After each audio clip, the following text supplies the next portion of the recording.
ಮೋದಿಯವರ ಅಪೇಕ್ಷೆಯಂತೆ ಬಿಜೆಪಿಯಿಂದ ಎಲ್ಲೆಡೆ ತಿರಂಗ ಯಾತ್ರೆ ಮಾಡಲಾಗುತ್ತಿದೆ. ಅದರಂತೆ ಚಿಕ್ಕಬಳ್ಳಾಪುರ ಜಿಲ್ಲೆ ಗೌರಿಬಿದನೂರು ತಾಲೂಕಿನ ವಿದುರಾಶ್ವತ್ಥದಲ್ಲೂ ಕೂಡ ಈ ಒಂದು ಯಾತ್ರೆಯನ್ನು ಮಾಡಲಾಗುತ್ತಿದ್ದು, ಇನ್ನು ದೇಶ ಮೊದಲು ಎನ್ನುವ ಪಾರ್ಟಿ ಯಾವುದಾದ್ರೂ ಇದ್ರೆ ಅದು ಬಿಜೆಪಿ ಮಾತ್ರ. ಭಾರತಕ್ಕೆ ಭವಿಷ್ಯ ಇಲ್ಲ ಅಂದಾಗ ಕಂಗಾಲಾಗಿದ್ದಾಗ ಮೋದಿಯವರು ಆಡಳಿತ ನಡೆಸಿದ್ರು. ಪ್ರತಿಯೊಬ್ಬ ಸ್ವಾಭಿಮಾನಿ ಮನೆಯ ಮೇಲೆ ತ್ರಿವರ್ಣ ಧ್ವಜ ಹಾರಿಸಬೇಕು ಅಂತ, ಜೊತೆಗೆ ನಾಳೆಯಿಂದಲೇ ಎಲ್ಲರ ಮನೆಯ ಮೇಲೆ ತ್ರಿವರ್ಣ ಧ್ವಜ ಹಾರಬೇಕು ಅಂತ ಪಕ್ಷದ ಕಾರ್ಯಕರ್ತರು ಹಾಗೆ ಮುಖಂಡರಿಗೆ ಬಿಜೆಪಿ ರಾಜ್ಯಾಧ್ಯಕ್ಷ ಬಿವೈ ವಿಜಯೇಂದ್ರ ಕರೆ ಕೊಟ್ಟಿದ್ದಾರೆ. ಇನ್ನು ಕಾಂಗ್ರೆಸ್ಗೆ ಪ್ರಜಾಪ್ರಭುತ್ವದ ಮೇಲೆ ವಿಶ್ವಾಸ ಇಲ್ಲ. ಕಾಂಗ್ರೆಸ್ಗೆ ಪ್ರಜಾಪ್ರಭುತ್ವದ ಬಗ್ಗೆ ವಿಶ್ವಾಸ ಇದ್ದಿದ್ರೆ ರಾಹುಲ್ ಗಾಂಧಿ ಚುನಾವಣಾ ಆಯೋಗಕ್ಕೆ ಪ್ರಶ್ನೆ ಮಾಡಲು ಕೈ ಹಾಕ್ತಿರ್ಲಿಲ್ಲ ಅಂತ ಬಿಜೆಪಿ ರಾಜ್ಯಾಧ್ಯಕ್ಷ ಬಿವೈ ವಿಜಯೇಂದ್ರ ವಾಗ್ದಾಳಿ ನಡೆಸಿದ್ರು.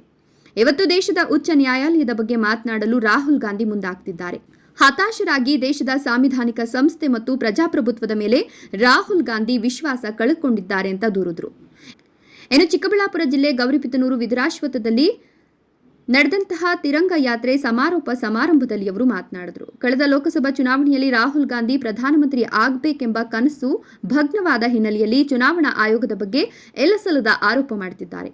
ನರೇಂದ್ರ ಮೋದಿಯವರು ಚುನಾವಣಾ ಆಯೋಗವನ್ನು ದುರುಪಯೋಗಪಡಿಸಿಕೊಂಡು ಕೇಂದ್ರದಲ್ಲಿ ಬಿಜೆಪಿ ಅಧಿಕಾರಕ್ಕೆ ಬಂದಿದೆ ಅಂತ ಜನರಿಗೆ ತಪ್ಪು ಸಂದೇಶ ನೀಡುತ್ತಿದ್ದಾರೆ.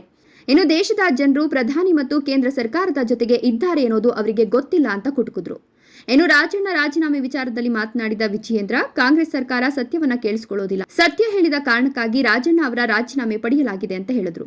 ಈ ಮೂಲಕ ಕಾಂಗ್ರೆಸ್ ಪಕ್ಷಕ್ಕೆ ಪರಿಶಿಷ್ಟ ಜಾತಿ ಪಂಗಡಗಳ ಮೇಲೆ ಎಷ್ಟು ಪ್ರೀತಿ ಅಂತ ಈಗ ಗೊತ್ತಾಗ್ತಿದೆ ಅಂತ ವ್ಯಂಗ್ಯ ಮಾಡಿದ್ರು. ಇನ್ನು ಡಿಸಿ ಕಚೇರಿ ಆವರಣದಲ್ಲಿ ಡ್ರೈವರ್ ಬಾಬು ಆತ್ಮಹತ್ಯೆ ವಿಚಾರ ಪ್ರಸ್ತಾಪಿಸಿದ ವಿಜಯೇಂದ್ರ, ರಾಜಕೀಯ ಪಿತೂರಿಯಿಂದ ನಮ್ಮ ಸಂಸದರ ಮೇಲೆ ಪ್ರಕರಣ ದಾಖಲಾಗಿದೆ, ಇದರಲ್ಲಿ ಸತ್ಯ ಇಲ್ಲ ಅಂದ್ರು. ಇನ್ನು ಸುಧಾಕರ್ ರಾಜಕೀಯ ಏಳಿಗೆ ಸಹಿಸಲು ಆಗದೆ ರಾಜಕೀಯ ಷಡ್ಯಂತ್ರ ಪಿತೂರಿ ನಡೀತಿದೆ ಅಂತ, ಜೊತೆಗೆ ಈ ಘಟನೆಯಲ್ಲಿ ಕಾಂಗ್ರೆಸ್ ಹಿರಿಯ ಮುಖಂಡರ ಕೈವಾಡ ಇದೆ ಅಂತ ಚರ್ಚೆ ನಡೀತಿದೆ ಅಂತ ಕೂಡ ದೂರಿದ್ರು.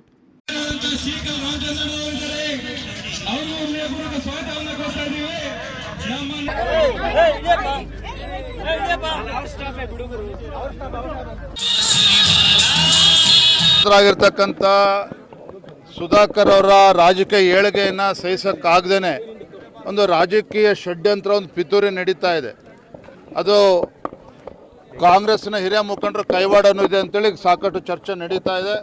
ಅದು ಎಲ್ಲರೂ ಕೂಡ ನ್ಯಾಯಾಲಯದ ಬಗ್ಗೆನೂ ಕೂಡ ಇವತ್ತು ಅದನ್ನು ಕೂಡ ಪ್ರಶ್ನೆ ಮಾಡ್ತಕ್ಕಂಥ ಪರಿಸ್ಥಿತಿಗೆ ಆಗಲೇ ರಾಹುಲ್ ಗಾಂಧಿ ಅವರು ಬಂದಿದ್ದಾರೆ.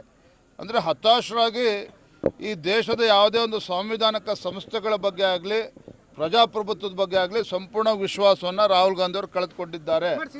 Jangalahalli Ashwath, power news 1, Chikkaballapur.